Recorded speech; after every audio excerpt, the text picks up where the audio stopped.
اللهم مولاي كم من قبيح سترته، وكم من فادح من البلاء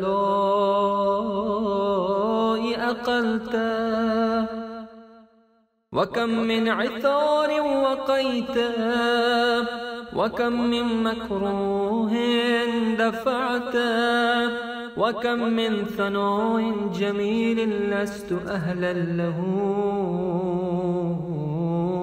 نشرته.